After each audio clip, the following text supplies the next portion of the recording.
Right কথা বলছেন কিনা? রাইট নবী যেখানে থাকছেন কয়দিন?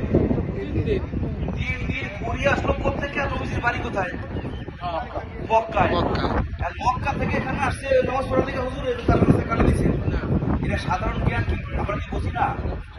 এটা তো সাধারণ জ্ঞান বলি, এটা তো মনে করেন অত লেখাপড়া দরকার নাই, জ্ঞান করেন।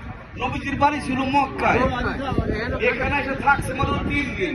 পুরী কোত্থেকে এলো আর কাটাই দিল? কাটাই দিল কই থেকে? বুঝান কেউ যদি থেকে থাকে। তাহলে আল্লাহ আলহামদুলিল্লাহ জায়গা আজকে পুরীরে লয়ে দেখুন দেখুন দেখা যাক। এখানে সেই পাথর, এটা না বীরে মাওনার পাথর আরেকটা ছিল, সেই ঘটনায় বলতেছি। পুরীর বাড়ি বলতে কোন বাড়ি, এইটা ইসলামের ইতিহাসের কোন পাতায় লেখা নাই। এক লোক কষ্ট দিছে, সেই পুরীর নাম ছিল হিন্দা।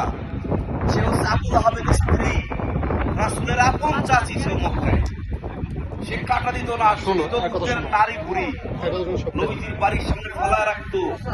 নবীজি এতটুকু বলতেন যে প্রতিবেশীর সাথে এই আচরণ কি শুনো, একটা গালি দেন, একটা খারাপ কথা বলো। এতটুকু বলছেন যে তুমি যে এই যে আমার রাস্তায় মানে নারী বুড়ি আমি তোমার প্রতিবেশী। এই বুড়ি থেকে আসছে তাইফে, আমার জানা নেই কোন ইসলামের স্কলার কি। সুতরাং এইটা বললে সুবিধা কার জানেন?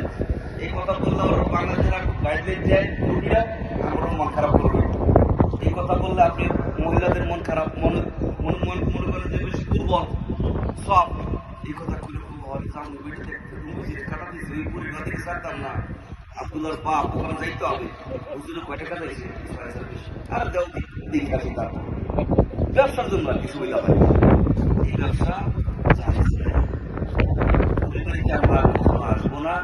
যদি কেউ বলে থাকে যে বুড়ির বাড়ি ছিল তারিকুল ইসলামীতে আমাকে দেখাইতে পারে, আমি তখন মানব। এই পর্যন্ত আমাকে কেউ দেখাতে পারে নাই। আর কোন ইসলামিক স্কলার, মক্কার বড় বড় আলেম যারা ছিলেন, এখন যারা আছেন, কোন ইতিহাসে লেখা নেই বুড়ির বাড়ি। শুধু বলে যে এইটা নাকি বুড়ির বাড়ি ছিল। নবীজি এখানে আহত হয়েছিল। এখানে মসজিদে আলী নামে একটা মসজিদ রয়েছে, এটা অনেক পরে, ইসলামের অনেক পরে মসজিদটা হয়েছে এগুলো।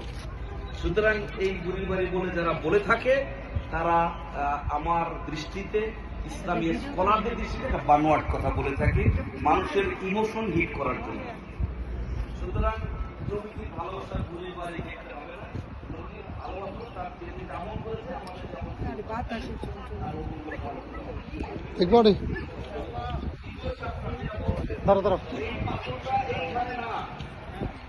নবীজিকে দাওয়াত করেছিল একদম মুনাফিক। তারা দাওয়াত করেছিল যে নবীজিকে যে আসল ইসলাম কবুল করব, কিন্তু সেখানে কেউ ইসলাম কবুল করেনি।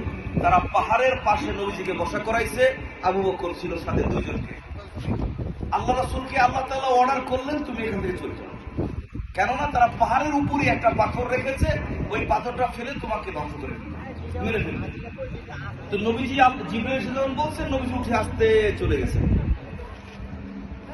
তখন ওই মুনাফিকটা বলেছিল যে তোমাদের নবী কোথায়? কাকে বলছিল? আবু বকরকে। আবু বকর বলছে আমি তো তোমাদের সঙ্গে। নবী উঠে চলে গেছেন। নবী যখন তার কাছে গেছেন, নবীজির কাছে গেছেন আবু বকর বলেছেন যে শোনো, ওদের টার্গেট ছিল আমাকে মেরে ফেলা, তোমাকে তারা মারবে না। ওদের জন্য নবীজি 1 মাস কুনুতের নাজেলা করেছেন, বদদোয়া করেছেন, ফজরের মাগরিবে। সেটা বিকেলে মাউনার ঘটনা, এইখানকার ঘটনা না। কথা বুঝতে পারছি?